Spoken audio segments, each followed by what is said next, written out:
Aktiviteti i bujqësisë, pyjeve dhe peshkimit në tremujorin e parë të vitit 2015, krahasuar me të njëjtin tremujor të një viti më parë, pati një rritje 1,85%.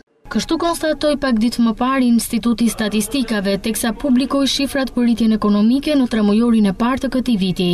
Një rritje që është ndikuar kryesisht nga sektori i bujqësisë. Por ekspertët hedhin dyshime për një zhvillim të tillë të sektorit, duke pasur parasysh se në periudhën në fjalë, në jug të vendit ndodhën përmbytjet që dëmtuan jo pak sera dhe prodhimin bujqësor. Ndikon shumë sepse përmbytjet prekën zona që janë zona që kanë një bujqësi më të zhvilluar se sa zonat e tjera të Shqipërisë.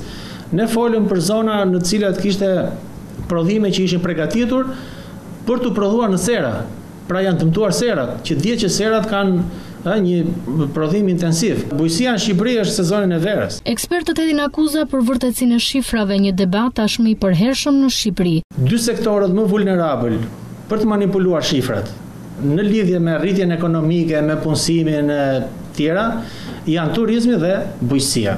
Bujqësia kontribuon në prodhimin e përgjithshëm kombëtar me rreth 20%, një peshë që ka ardhur në rënje gjatë 2 dekadave të fundit, ndërkohë që pothuajse gjysma e popullsisë jeton ende në fshat.